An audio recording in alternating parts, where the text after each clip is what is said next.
നമസ്കാരം. ഒരു രാജ്യം ഒരു തെരഞ്ഞെടുപ്പ് അഥവാ one nation one election 2029 NDA സംസ്ഥാനങ്ങളിൽ നടപ്പാക്കാനാണ് നിലവിൽ നമ്മുടെ കേന്ദ്ര സർക്കാർ അഥവാ NDAയുടെ BJP സർക്കാർ ലക്ഷ്യമിടുന്നത് എന്നുള്ള തരത്തിലുള്ള വാർത്തകളെല്ലാം പുറത്തോട്ട് വരുന്നുണ്ട്. നിലവിൽ 2034 ഒരു രാജ്യം ഒരു തെരഞ്ഞെടുപ്പ് നടപ്പാക്കാനാണ് ലക്ഷ്യമിടുന്നതെങ്കിലും NDA ഭരിക്കുന്ന ഏകദേശം 22ഓളം സംസ്ഥാനങ്ങളിലും അതുപോലെ തന്നെ കേന്ദ്രഭരണ പ്രദേശങ്ങളിലും 2029 ലോക്സഭാ തെരഞ്ഞെടുപ്പിനോടൊപ്പം തന്നെ കൊണ്ടുവരാനുള്ള സാധ്യതകൾ NDA പരിശോധിക്കുന്നുണ്ട് എന്നുള്ള തരത്തിലെല്ലാം വാർത്തകൾ ഇതോടൊപ്പം തന്നെ പുറത്തു വരുന്നുണ്ട്. ഇതിന്റെ പ്രധാനപ്പെട്ട ഒരു കാരണം എന്ന് പറയുന്നത് BJPയും അതുപോലെ തന്നെ RSSും അവരുടെ പ്രധാന ഇലക്ഷൻ പ്രൊപ്പഗണ്ടകൾ അല്ലെങ്കിൽ അജണ്ടകളിൽ പ്രധാനപ്പെട്ട ഒന്നായിരുന്നു വൺ നേഷൻ വൺ ഇലക്ഷൻ എന്ന് പറയുന്ന പ്രക്രിയ. അതിന് 2014 മുതൽ തുടർച്ചയായ പ്രവർത്തനങ്ങൾ BJPയുടെ ഭാഗത്ത് നിന്ന് നടന്നുകൊണ്ടേയിരിക്കുന്നുണ്ട്. പക്ഷെ നടപ്പിലാക്കാൻ BJPയെ കൊണ്ട് പറ്റിയിട്ടില്ല എന്നുള്ളതാണ് അതിന്റെ പ്രധാനപ്പെട്ട ഒരു പോരായ്മ. നമുക്കറിയാം BJP മുമ്പോട്ട് വെച്ച പ്രധാനപ്പെട്ട കാര്യങ്ങളിൽ ഒന്നായിരുന്നു അയോധ്യ രാമക്ഷേത്രം. അത് പിൽക്കാലത്ത് BJP നടപ്പിലാക്കി. പക്ഷെ അത് BJP വിചാരിച്ച പോലെ അനുകൂലമായിട്ടുള്ള ഒരു ഫാക്ടർ അല്ല ഉണ്ടാക്കിയത് എന്നുള്ളതാണ്. കാരണം 2023 ലാസ്റ്റ് ആകുമ്പോഴേക്കും എല്ലാ കാര്യങ്ങളും പൂർത്തിയാകുന്നു. 2024 ഏപ്രിൽ ആകുമ്പോഴേക്കും ഏറെക്കുറെ ഉദ്ഘാടനം ചെയ്ത് ആ വോട്ട് മൊത്തം അയോധ്യയുടെ വോട്ട് മൊത്തം BJPയിലോട്ട് കിട്ടും എന്നുള്ള സാധനം വരുമ്പോൾ അയോധ്യ നടന്ന ഫൈസാബാദിൽ പോലും BJP അതിദയനീയമായി പരാജയപ്പെടുന്നതാണ് കണ്ടത്. അതോടൊപ്പം തന്നെ അവരുടെ പ്രധാനപ്പെട്ട രണ്ടാമത്തെ ഒരു അജണ്ടയായിരുന്നു വൺ നേഷൻ വൺ ഇലക്ഷൻ എന്നറിയപ്പെടുന്നത്.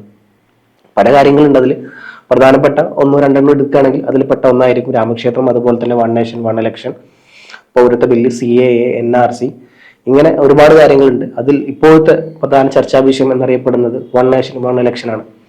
നിയമസഭകൾ നേരത്തെ പിരിച്ചുവിട്ടേക്കാം എന്നുള്ള കാര്യത്തിലാണ് ഇപ്പോൾ BJP തീരുമാനമെടുക്കുന്നത്. 2029 ഒരേ സമയം തെരഞ്ഞെടുപ്പ് നടത്തുന്നതിനായി കാലാവധി പൂർത്തിയാകുന്നതിന് മുൻപേ ഈ സംസ്ഥാനങ്ങളിലെ നിയമസഭകൾ പിരിച്ചുവിടാനുള്ള കാര്യമാണ് പ്രധാനമായും ഇപ്പോ BJPക്കുള്ളിൽ ചർച്ച ചെയ്യപ്പെടുന്നത് എന്നുള്ളതായിരുന്നു വാർത്തകളെല്ലാം പുറത്തുവിടുന്നത്. ഇതിന് ഭരണഘടനയുടെ അതായത് ആർട്ടിക്കിൾ 174 ക്ലോസ് 2 ക്ലോസ് B പ്രകാരം മന്ത്രിസഭയുടെ ശുപാർശയോടെ ഗവർണർക്ക് ഇതിനുള്ള അധികാരം എടുക്കാനുള്ള അവകാശമുണ്ട് എന്നുള്ളതാണ് ഇതിന്റെ സത്യാവസ്ഥ. അതുകൊണ്ട് തന്നെ സമിതിയുടെ പരിശോധന 2034 എല്ലാ നിയമസഭകളിലേക്കും ലോക്സഭകളിലേക്കും ഒരേ സമയം തെരഞ്ഞെടുപ്പ് നടത്താനും അതുപോലെ തന്നെ ഇതുമായി ബന്ധപ്പെട്ട ബില്ലുകൾ പരിശോധിക്കാനും രൂപീകരിച്ച സംയുക്ത പാർലമെന്ററി സമിതി അഥവാ JPC വിവിധ സംസ്ഥാനങ്ങളിൽ ഇതിനോടകം തന്നെ വലിയ തരത്തിലുള്ള ചർച്ചകളും നടത്തി വരുന്നുണ്ട്. ഈ വർഷത്തെ ശീതകാല സമ്മേളനത്തിൽ സമിതിയുടെ റിപ്പോർട്ട് സമർപ്പിക്കുമെന്നുള്ള കാര്യത്തിൽ ഏറെക്കുറെ തീരുമാനമായി എന്നുള്ളതാണ് ഇതിന്റെ ഒരു സത്യാവസ്ഥ. അതുകൊണ്ട് തന്നെ കാലാവധി വെട്ടിച്ചുരുക്കേണ്ടി വരുന്ന സംസ്ഥാനങ്ങൾ അറിയപ്പെടുന്നത് 2029 തെരഞ്ഞെടുപ്പ് നടത്തിയാൽ ഈ പറയപ്പെട്ട പോലെ ഗോവ, ഗുജറാത്ത്, ഉത്തർപ്രദേശ്, ഉത്തരാഖണ്ഡ് തുടങ്ങിയ സംസ്ഥാനങ്ങളുടെ കാലാവധി 3 വർഷം ആകും എന്നുള്ളതാണ്. മാത്രമല്ല മധ്യപ്രദേശ് അതുപോലെ തന്നെ രാജസ്ഥാൻ തുടങ്ങിയ സംസ്ഥാനങ്ങളുടെ കാലാവധി 4 വർഷവും ആയി വെട്ടിച്ചുരുക്കേണ്ടി വരും എന്നുള്ളതാണ് ഇതിന്റെ ഏറ്റവും വലിയൊരു പ്രത്യേകത. കാരണം നമുക്കറിയാം ഇനി വരാൻ പോകുന്ന തെരഞ്ഞെടുപ്പ് എന്ന് പറഞ്ഞാൽ അത് UPയിലും അതുപോലെ തന്നെ ഗുജറാത്തിലും അരുണാചലും പോലത്തെ പല സംസ്ഥാനങ്ങളിലാണ് തെരഞ്ഞെടുപ്പ് വരാൻ പോകുന്നത്. അതുകൊണ്ട് തന്നെ 2029 എത്തുമ്പോൾ ചുരുങ്ങിയ 3 വർഷം മാത്രമേ അവർക്ക് സംസ്ഥാന സർക്കാരിന് കാലാവധി കിട്ടുള്ളൂ. അവിടെ BJP ആണ് വിജയിക്കുന്നത് എന്നുണ്ടെങ്കിൽ ആ സംസ്ഥാന സർക്കാരിനെ 2029 ആകുമ്പോഴേക്ക് 3 വർഷം തികയേ ഉണ്ടാവുള്ളൂ. അപ്പോഴേക്കും ആ സംസ്ഥാന സർക്കാരിനെ പിരിച്ചുവിടും.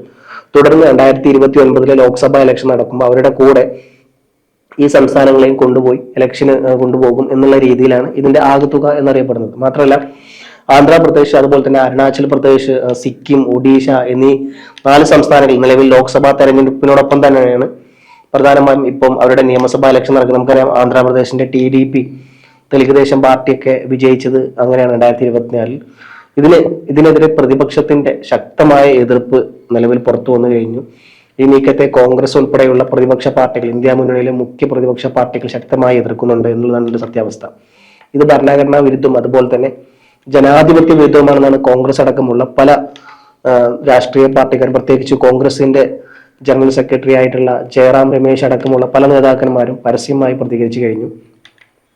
ഇതോടൊപ്പം തന്നെ പ്രതിപക്ഷ പാർട്ടികൾ ഒരു രാജ്യം ഒരു തെരഞ്ഞെടുപ്പ് അഥവാ വൺ നേഷൻ വൺ ഇലക്ഷൻ ബില്ലിനെ എതിർക്കുന്നതിന് പ്രധാനപ്പെട്ട കാരണങ്ങൾ നമ്മൾ നോക്കുകയാണെന്നുണ്ടെങ്കിൽ അതിൽ ഒന്നാമത്തെ കാരണം ഇത് ഫെഡറൽ തത്വങ്ങളുടെ ലംഘനം അഥവാ it's A threat of two federal system എന്നുള്ളതാണ് ഒന്നാമത്തെ കാര്യം. ഇതിന് ഈ പറഞ്ഞ പോലെ ഭരണഘടനയുടെ അടിസ്ഥാന തത്വങ്ങളിൽ ഒന്നാണ് ഫെഡറലിസം. അതുകൊണ്ട് തന്നെ സംസ്ഥാനങ്ങൾക്ക് അവരുടേതായ സ്വയം ഭരണാവകാശമുണ്ട് എന്നുള്ളതാണ് സത്യാവസ്ഥ. അതുകൊണ്ട് തന്നെ ഈ ബില്ല് നടപ്പായി കഴിഞ്ഞാൽ സംസ്ഥാനങ്ങളുടെ അധികാരത്തെ ബാധിക്കും എന്നുള്ളതാണ് ഇന്ത്യ മുന്നണിയുടെ പ്രമുഖ പ്രതിപക്ഷ നേതാക്കളുടെയും അതുപോലെ തന്നെ ചെറിയ പാർട്ടികളുടെയും പ്രധാന അവകാശവാദം എന്നുള്ളതാണ് ഏറ്റവും വലിയ ഒരു പ്രത്യേകത. രണ്ടാമത്തെ ഏറ്റവും വലിയ പ്രശ്നം എന്നറിയപ്പെടുന്നത് പ്രാദേശിക പ്രശ്നങ്ങൾ അവഗണിക്കപ്പെടും എന്നുള്ളതാണ്. പ്രത്യേകിച്ച് ദേശീയ സംസ്ഥാന തെരഞ്ഞെടുപ്പുകൾ ഒരേ സമയം നടക്കുമ്പോൾ ദേശീയ വിഷയങ്ങളിലേക്ക് കൂടുതൽ ചർച്ച ചെയ്യപ്പെടും അല്ലെങ്കിൽ പ്രാധാന്യം നൽകപ്പെടും. അതുപോലെ തന്നെ പ്രാദേശിക പ്രശ്നങ്ങൾ പൂർണ്ണമായും അവഗണിക്കപ്പെടും എന്നുള്ളതാണ് ഇതിന്റെ പ്രധാനപ്പെട്ട ഒരു ആരോപണമായി പുറത്തോട്ട് വരുന്നത്. നമുക്ക് നോക്കിയാൽ മനസ്സിലാവും, ഒരുപാട് റീജിയണൽ പാർട്ടികൾ കേരളത്തിലുണ്ട്. ഒരു ഉദാഹരണം പറയുകയാണെന്നുണ്ടെങ്കിൽ ഇന്ത്യയിലുണ്ട് RSP, കൊല്ലം ചവറ ഭാഗത്ത് മാത്രം നിലനിൽക്കുന്ന RSP പോലത്തെ പാർട്ടികളുണ്ട്. അതുപോലെ തന്നെ ഈ പറഞ്ഞ പോലെ ലീഗ് IUML എന്നറിയപ്പെടുന്ന കേരളത്തിന്റെ കുറച്ച് കേരളത്തിന്റെ തന്നെ മലബാർ ഭാഗത്തും തമിഴ്നാട്ടിലെ 1-2 MLA മാർ.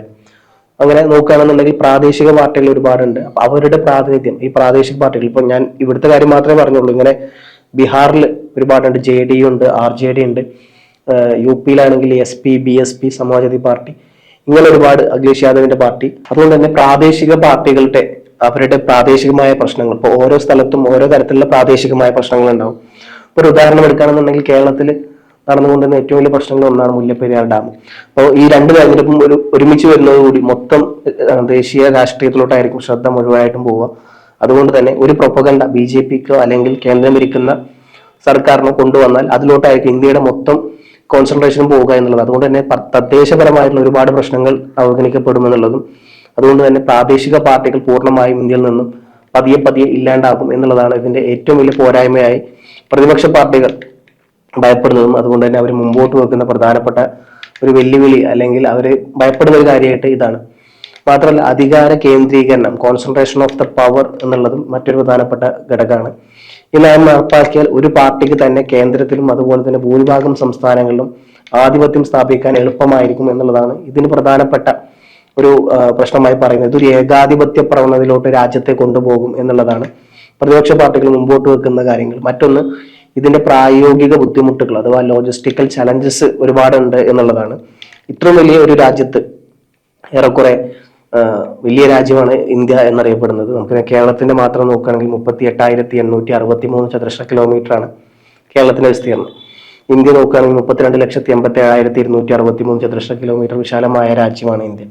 അപ്പൊ ഇത്ര വലിയ ഒരു രാജ്യത്ത് ഒരേ സമയം തെരഞ്ഞെടുപ്പ് നടത്തുക എന്നത് വലിയ തരത്തിലുള്ള വെല്ലുവിളികൾ ഉണ്ടാക്കും എന്നുള്ളതാണ്. മാത്രമല്ല ഇലക്ട്രോണിക് വോട്ടിംഗ് യന്ത്രങ്ങളുടെയും അതുപോലെ തന്നെ EVM, VVPAT ഇതിന്റെ എല്ലാം കുറവ് വലിയ തരത്തിൽ ബാധിക്കും എന്നുള്ളതാണ്. ഇതൊന്നും കൂടാണ്ട് സുരക്ഷാ ഉദ്യോഗസ്ഥരുടെ വിന്യാസം തുടങ്ങിയ വലിയ സാമ്പത്തിക ഭരണപരമായ ബാധ്യതകൾ സൃഷ്ടിക്കും എന്നുള്ള തരത്തിലേക്കാണ് പ്രതിപക്ഷം ചൂണ്ടിക്കാണിക്കുന്നത്. ഇതിനെല്ലാത്തിനും പുറമെ പറയുന്ന മറ്റൊരു പ്രധാനപ്പെട്ട കാര്യമാണ് സർക്കാർ താഴെ വീണാനുള്ള പ്രതിസന്ധി. അതായത് ഒരു സർക്കാർ ഭരിച്ചുകൊണ്ടിരിക്കുന്നു, അപ്പം കുറച്ചു കാലം കഴിയുമ്പോൾ, ഇപ്പോൾ ഒരു ഉദാഹരണം പറയുകയാണെങ്കിൽ 2029 ഇന്ത്യ മൊത്തം 1 നേഷൻ 1 ഇലക്ഷനിലോട്ട് പോകുന്നു. അപ്പം ഇവിടെ ഭരിക്കുന്നത്, കേരളത്തിൽ ഭരിക്കുന്നത് കോൺഗ്രസ് ആണെന്ന് വിചാരിക്കുക. കുറച്ചു കാലം കഴിയുമ്പോൾ അവിടെ കാലുവാരലും കുതുകാലുവാരലും ഗ്രൂപ്പീസ് എല്ലാം നടക്കുന്നു. കുറെ MLA-മാർ മുന്നണി വിടുന്നു അല്ലെങ്കിൽ മാറി നിൽക്കുന്നു. ഈ സദൻ പറഞ്ഞ പോലെയാണെന്നുണ്ടെങ്കിൽ അവിടെ മന്ത്രിസഭ വീഴുന്നു എന്നുള്ളതാണ്. അപ്പം ആ സംസ്ഥാനം 2.5 വർഷം കഴിഞ്ഞിട്ടാണ് വീഴുന്നത് എന്നുണ്ടെങ്കിൽ അവിടെ വീണ്ടും ഇലക്ഷൻ നടക്കേണ്ടി വരും.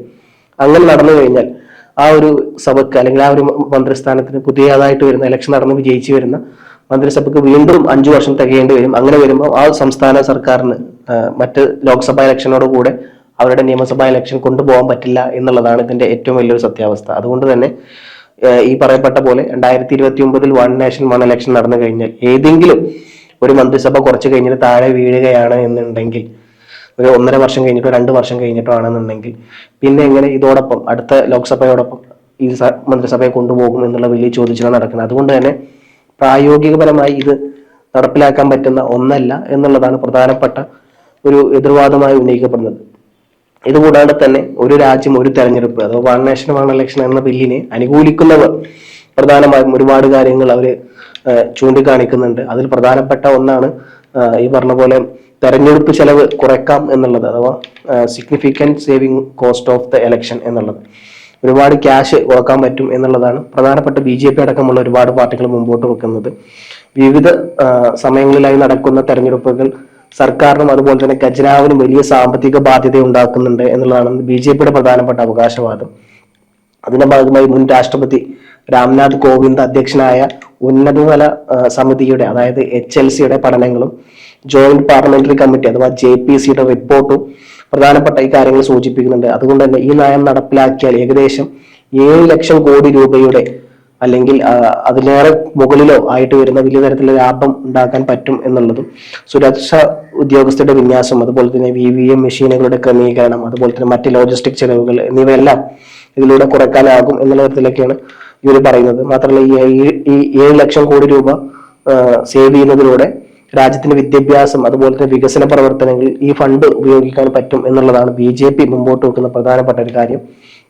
ഇതിന്റെ മറ്റ് ഒരു പ്രശ്നം എന്ന് പറയുന്നത് ഭരണസ്തംഭനം ഒഴിവാക്കാം, അല്ലെങ്കിൽ BJP മുമ്പോട്ട് വെക്കുന്ന പ്രധാനപ്പെട്ട ഒന്നാണ് ഭരണസ്തംഭനം ഒഴിവാക്കാം എന്നുള്ള മറ്റൊരു കാര്യം. ഓരോ സംസ്ഥാനത്ത് തെരഞ്ഞെടുപ്പ് നടക്കുമ്പോൾ അവരുടെ മാതൃകാ പെരുമാറ്റച്ചട്ടം അഥവാ മോഡൽ ഓഫ് ദ കണ്ടക്ട് നിലവിൽ വരും. ഈ സമയത്ത് സർക്കാരുകൾക്ക് പുതിയ വികസന പദ്ധതികൾ പ്രഖ്യാപിക്കാനോ അതുപോലെ തന്നെ പ്രധാന തീരുമാനങ്ങൾ എടുക്കാനോ സാധിക്കില്ല എന്നുള്ളതാണ്. ഒരേ സമയം തെരഞ്ഞെടുപ്പ് നടത്തുന്നതിലൂടെ ഭരണസ്തംഭനം ഒഴിവാക്കാനും അതുപോലെ തന്നെ തുടർച്ചയായ ഭരണവും വികസന പ്രവർത്തനങ്ങളും ഉറപ്പാക്കാനും കഴിയും എന്നാണ് കേന്ദ്ര സർക്കാരായ BJP വാദിച്ചുകൊണ്ടിരിക്കുന്നത്. മാത്രമല്ല പോളിംഗ് ശതമാനം വലിയ തരത്തിൽ വർദ്ധിപ്പിക്കാനാവും എന്നുള്ളതാണ് മറ്റൊരു പ്രധാന ഘടകമായി പറയുന്നത്. BJP മുമ്പോട്ട് വെക്കുന്ന പ്രധാനപ്പെട്ട ഒരു കാര്യം തുടർച്ചയായി നടത്തുന്ന തെരഞ്ഞെടുപ്പുകൾ വോട്ടർമാരിൽ ഈ പറഞ്ഞ പോലെ താല്പര്യക്കുറവ് ഉണ്ടാക്കുന്നുണ്ട് എന്നുള്ളതാണ്. അതുപോലെ ദേശീയ സംസ്ഥാന തദ്ദേശ തെരഞ്ഞെടുപ്പുകൾ ഒറ്റത്തവണയായി നടത്തുന്നത് ജനങ്ങൾക്ക്, പ്രത്യേകിച്ച് സ്വന്തം നാട്ടിൽ നിന്ന് ജോലി ചെയ്യുന്ന അതിഥി തൊഴിലാളികൾക്ക്, പുറത്തുനിന്ന് ജോലി ചെയ്യുന്ന അതിഥി തൊഴിലാളികൾക്ക് നാട്ടിലെത്തി ഒറ്റത്തവണയായി മാത്രം 5 വർഷത്തിൽ ഒറ്റത്തവണയായി മാത്രം വോട്ട് ചെയ്താൽ മതി എന്നുള്ള കാര്യങ്ങളാണ് BJP മുമ്പോട്ട് വെക്കുന്നത്. അപ്പം ഇത്തരത്തിലുള്ള പല കാര്യങ്ങളാണ് പ്രതിപക്ഷ കാര്യങ്ങളും അതുപോലെ തന്നെ രാഷ്ട്രീയ പക്ഷത്തുള്ള BJPയും മുമ്പോട്ട് വെക്കുന്ന പ്രധാനപ്പെട്ട കാരണങ്ങൾ. എന്തായാലും വൺ നേഷൻ വൺ ഇലക്ഷൻ വീണ്ടും ചർച്ചാ വിഷയമാകുന്നു. ഈ വിഷയവുമായി ബന്ധപ്പെട്ട് ഇനി എന്ത് നിലപാടായിരിക്കും BJPക്ക് ഇത് പാസ്സാക്കാൻ നിലവിലെ സാഹചര്യത്തിൽ സാധ്യത കുറവാണ്. പക്ഷെ BJPക്ക് ചെയ്യാൻ പറ്റുന്ന കാര്യം 2029 ഏകദേശം 22ഓളം സംസ്ഥാനങ്ങൾ BJPയുടെ കയ്യിലുണ്ട്. അതുകൊണ്ട് 29 എത്തുമ്പോൾ ഈ 22 സംസ്ഥാനങ്ങൾ പിരിച്ചുവിടുന്നു, ഒരുമിച്ച് ലോക്സഭ ഇലക്ഷനോടൊപ്പം കൂടി തെരഞ്ഞെടുപ്പിനെ നേരിടുന്നു എന്നുള്ള രീതിയിലോട്ട് BJPക്ക് കൊണ്ടുപോകാൻ പറ്റും. പക്ഷെ 2034 എത്തുമ്പോൾ അത് എങ്ങനെയൊക്കെ ആയിരിക്കും എന്നുള്ളത് കാത്തിരുന്ന് കാണാം.